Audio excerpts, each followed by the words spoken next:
老年人请立即停止食用这5种蛋白质，以保护肾脏健康。各位朋友，大家好，我是王医师，今年已经73岁了。从医40多年来，我看过太多因为饮食不当而导致肾功能恶化的案例。今天我要和大家分享一个真实的故事，希望能帮助更多长辈避免走上同样的路。去年冬天，一位65岁的陈伯伯来到我的诊间，他脸色苍白，双脚水肿得像面包一样，走路都很困难。检查结果显示，他的肾功能已经恶化到需要考虑洗肾的程度。当我问起他的饮食习惯时，他说：“王医师，我每天都很注重营养，早餐吃卤蛋和肉松，午餐吃排骨便当，晚餐煮鱼汤，睡前还喝一杯高蛋白奶粉补充营养。我以为这样对身体好，怎么会伤肾呢？”听到这里，我叹了口气，这正是许多老年人常犯的错误，以为多吃蛋白质就是养生，却不知道有些蛋白质来源对肾脏的负担特别大。今天我就要告诉大家，哪5种蛋白质是老年人应该立即停止或减少摄取的，以及为什么它们会伤害我们的肾脏。第1种，加工肉品。首先要说的就是加工肉品，包括香肠、火腿、培根、肉松、肉钳等等。这些食物在台湾的早餐店、便当店随处可见，很多长辈也习惯买来当配菜或零食。但是这些加工肉品对肾脏的伤害非常大。为什么加工肉品会伤肾呢？主要有3个原因。第一，加工肉品含有极高的钠，一根香肠的钠含量可能就超过500毫克，而1天的钠摄取建议量只有2000毫克左右。过多的钠会导致血压升高，而高血压是肾脏疾病的主要元凶之一。当血压持续升高时，肾脏的微血管会受损，肾功能就会逐渐下降。第二，加工肉品含有大量的磷酸盐添加物，这些磷酸盐会在体内累积，当肾功能不好时，身体无法有效排出多余的磷，导致血磷升高。高血磷不仅会加速肾功能恶化，还会引起血管钙化，增加心血管疾病的风险。第三，加工肉品在制作过程中会产生亚硝酸盐等有害物质，这些物质会增加肾脏的代谢负担，长期摄取可能导致慢性发炎，进一步损害肾脏组织。我记得有一位70岁的林阿姨，她特别爱吃肉松配稀饭，每天早晚都要吃1大匙。连续吃了半年后，她开始出现疲倦、食欲不振的症状。检查后发现，她的肾丝球过滤率已经下降到45，属于中度肾功能不全。当我建议她停止吃肉松，改用新鲜的鱼肉或鸡肉后，3个月后复查，她的肾功能指标有了明显改善。所以，如果你或你的家人有吃加工肉品的习惯，请立刻停止或大幅减少摄取量。如果真的想吃肉，建议选择新鲜的瘦肉，如鸡胸肉、鱼肉或猪里脊，并且用清蒸、水煮的方式烹调，避免油炸或烧烤。第2种高普林的海鲜。接下来要说的是高普林的海鲜，台湾四面环海，海鲜种类丰富，很多长辈都喜欢吃海鲜来补充蛋白质，但是有些海鲜的普林含量非常高，对肾脏和关节都会造成伤害。什么是普林呢？普林是一种存在于食物中的物质，当它在体内代谢后，会产生尿酸。正常情况下，尿酸会通过肾脏排出体外，但是如果摄取过多高普林食物，尿酸就会在体内累积，不仅会引起痛风，还会对肾脏造成损害。高普林的海鲜包括虾子、螃蟹、贝类，如蛤蜊、河仔、干贝、鱿鱼、章鱼，以及某些鱼类，如蒸鱼、沙丁鱼、白带鱼等。这些海鲜虽然美味，但对肾脏不好或有痛风病史的人来说，就像是隐形的杀手。尿酸结晶会在肾脏中沉积，形成肾结石，阻塞尿路，影响肾脏排泄功能。长期高尿酸还会导致慢性肾病，甚至肾衰竭。我曾经遇到一位68岁的张先生，他退休后几乎每周都和朋友去海产店聚餐，最爱吃炒蛤蜊和清蒸螃蟹。半年后，他开始频繁出现痛风发作，脚踝肿痛到无法走路，检查后发现他的尿酸值高达5毫克每分升，而且肾功能也开始下降。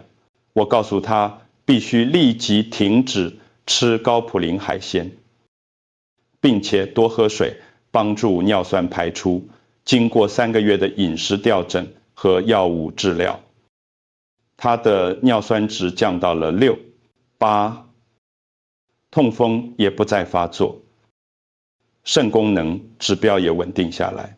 如果你想吃海鲜，建议选择低普林的品种，如鲈鱼、无锅鱼、鲷鱼等，而且每次的分量不要太多，一周吃1到2次就足够了。同时要多喝水，每天至少喝2000毫升的水，帮助尿酸排出。第3种，红肉。第3种要注意的是红肉，特别是猪肉、牛肉、羊肉等。很多老年人认为红肉营养丰富，可以补充铁质和体力，所以经常食用。但是红肉对肾脏的负担其实比我们想象的还要大。红肉含有大量的饱和脂肪和胆固醇，这些物质会增加血液的粘稠度，影响血液循环，进而影响肾脏的血流供应。当肾脏的血流不足时，肾功能就会下降。此外，红肉在消化过程中会产生较多的含氮废物，如尿素、肌酐等。这些废物需要通过肾脏排出。如果肾功能本来就不好，过多的含氮废物会加重肾脏负担，加速肾功能恶化。更重要的是，红肉在高温烹调，尤其是烧烤、油炸时，会产生多环芳香烃和杂环胺等致癌物质。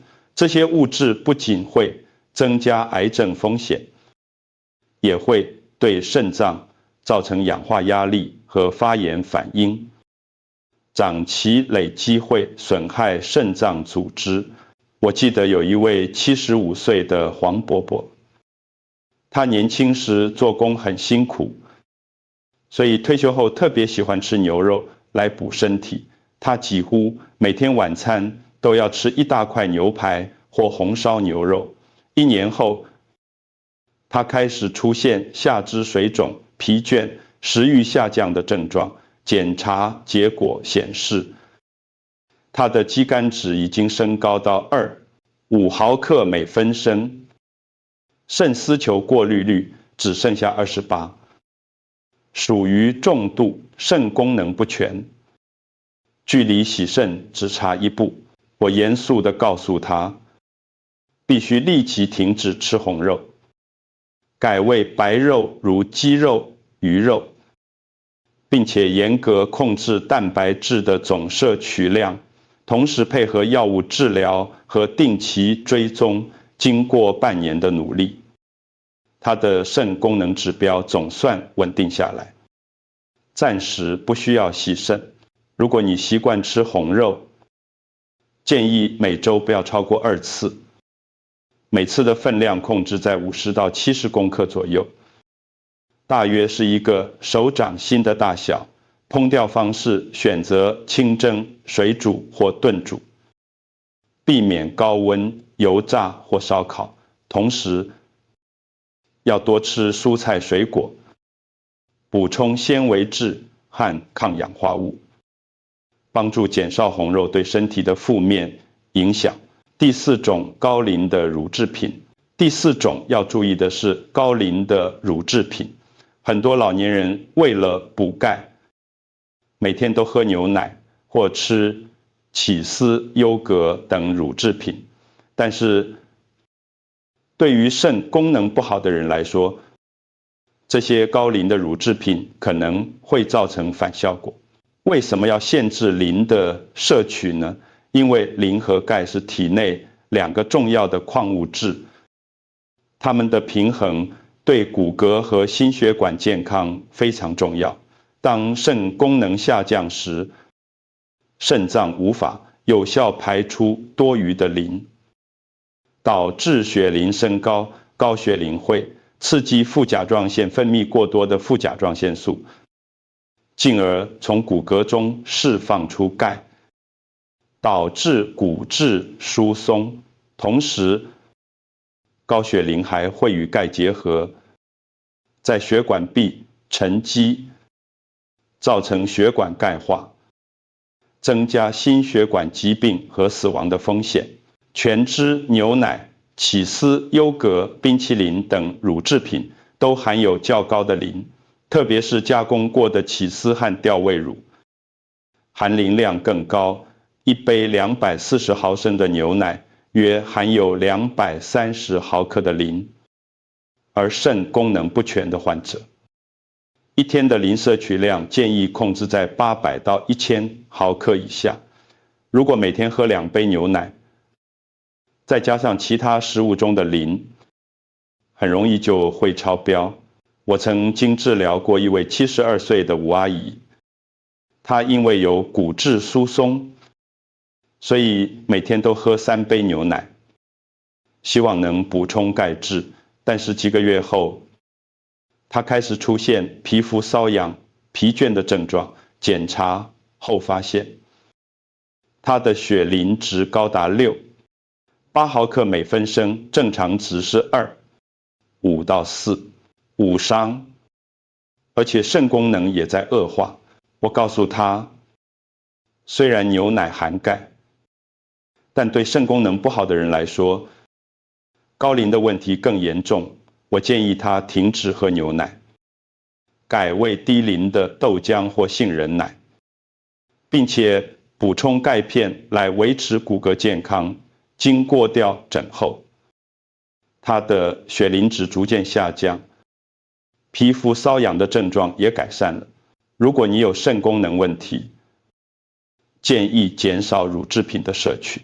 如果需要补钙，可以选择低磷的钙片，或者从绿色蔬菜如芥蓝、苋菜中摄取钙质。如果真的想喝牛奶，建议选择低脂或脱脂的，并且一天不要超过1杯。第5种，高蛋白补充剂。最后一种要注意的是高蛋白补充剂，包括乳清蛋白粉、大豆蛋白粉、氨基酸补充剂等。这些产品在市面上非常流行，很多老年人为了增加肌肉量，预防肌少症，会购买这些产品来补充蛋白质，但是对于肾功能不好的人来说，这些高蛋白补充剂可能会造成严重的伤害。为什么高蛋白补充剂会伤肾呢？因为蛋白质在体内代谢后，会产生大量的含氮废物，如尿素、肌酐、尿酸等。这些废物都需要通过肾脏排出。如果摄取过多蛋白质，肾脏的过滤负担就会增加。对于肾功能正常的人来说，偶尔摄取高蛋白可能问题不大，但对于肾功能已经下降的老年人来说，这就像是在已经疲惫的马匹身上再加一堆重物，会加速肾脏衰竭。而且很多高蛋白补充剂为了增加口感和保存期限，会添加糖分、香料、防腐剂等添加物。这些添加物也会增加肾脏的代谢负担，特别是某些产品含有肌酸 creatine 这种物，质会代谢成肌酐，直接影响肾功能的检测指标，让医师误判病情。我曾经遇到一位69岁的郑先生，他因为担心肌少症，所以每天喝2杯乳清蛋白，希望能增加肌肉量。但是3个月后，他开始出现恶心、食欲不振、全身无力的症状。检查后发现，他的肌酐值从原本的1、2升高到8毫克每分升，肾丝球过滤率从60降到30，已经属于重度肾功能不全。我立即要求他停止服用高蛋白补充剂，并且调整饮食，严格控制蛋白质摄取量，同时开始药物治疗和营养咨询。经过半年的治疗，他的肾功能总算稳定下来，但已经无法回到从前的状态。这个案例让我深刻体会到盲目补充高蛋白的危险性。对于老年人来说，蛋白质的需求量确实比年轻人高一些，但并不代表可以无限制的摄取。一般建议老年人每天每公斤体重摄取0.8到1公克的蛋白质就足够了。如果肾功能已经下降，蛋白质的摄取量还要进一步减少。通常建议每公斤体重0.6到0.8公克。如果你想预防肌少症，与其依赖高蛋白补充剂，不如从天然食物中摄取适量的优质蛋白质，如鸡蛋、豆腐、鱼肉、鸡肉等，并且配合规律的运动，如散步、太极、拳组、力训练等，这样才能真正达到健康的目的，而不会对肾脏造成额外的负担。总结与建议说到这里，相信大家已经了解这5种蛋白质对肾脏的危害了。让我再总结一次：第一，加工肉品含高钠、高磷和有害添加物，会损害肾脏。第二，高普林海纤会岛致尿酸升高，引起痛风和肾病。第三，红肉含饱和脂肪和产生过多含氮废物，增加肾脏负担。第四，高磷乳制品会导致血磷升高，引起骨质疏松和血管钙化。第五，高蛋白补充剂会过度增加肾脏过滤负担，加速肾功能恶化。那么老年人应该怎么吃才能保护肾脏呢？我给大家几个实用的建议。第一，选择优质的蛋白质来源，如鸡蛋、豆腐、鱼肉，选择低普林的品种、鸡肉等，这些食物的蛋白质含量适中，而且对肾脏的负担较小。第二，控制蛋白质的总摄取量，不要以为蛋白质越多越好，适量才是关键。如果不确定自己应该摄取多少，建议咨询营养师，根据你的体重和肾功能状况，制定个人化的饮食计划。第三，多喝水，每天至少喝2000毫升的水，帮助肾脏排出废物和毒素。但如果已经有肾脏病或心脏病，水分的摄取量需要根据医师的建议来调整，不要过量。第四，减少盐分摄取，高盐饮食会导致高血压，而高血压是肾脏病的主要原因之一。建议每天的盐摄取量控制在5公克以下。烹调时少用盐、酱油、味精等调味料，多用天然的香料如葱、姜、蒜来增加风味。第五，多吃蔬菜水果，蔬菜水果富含纤维、质维生素和抗氧化物，可以帮助减少发炎反应，保护肾脏健康。但如果肾功能已经下降，某些高钾的水果如香蕉、奇异果、榴莲等要限制摄取，避免高血钾的风险。第六，定期检查肾功能，建议老年人每年至少做1次肾功能检查，包括血清、肌酐、尿素氮、肾丝球、过滤率，以及尿液检查，早期发现问题，就能早期治疗，避免肾功能继续恶化。最后，我想用陈伯伯的故事来结束今天的分享。还记得一开始提到的那位65岁的陈伯伯吗？在调整饮食，停止吃那些伤肾的蛋白质，并且配合药物治疗和定期追踪后，他的肾功能总算稳定下来，暂时不需要洗肾。现在他每天吃得清淡健康，定期回诊，生活品质也改善了很多。他常常对我说：“王医师，要是早一点知道这些知识，我就不会走到这一步了。”这也是我今天想要分享这些资讯的原因，希望大家能从他的经验中学到教训，好好保护自己的肾脏，不要等到出问题了才后悔。肾脏是我们身体的重要器官，一旦损坏就很难恢复，所以从今天开始，请立即停止或减少摄取这5种伤肾的蛋白质，选择对肾脏友善的食物，并且养成良好的生活习惯。你的肾脏会感谢你的。如果你觉得这篇文章对你有帮助，请分享给你的家人朋友，让更多人知道如何保护肾脏健康。如果你有任何问题，也欢迎在下方留言，我会尽力回答。祝福大家都能拥有健康的身体，享受美好的晚年生活。谢谢大家。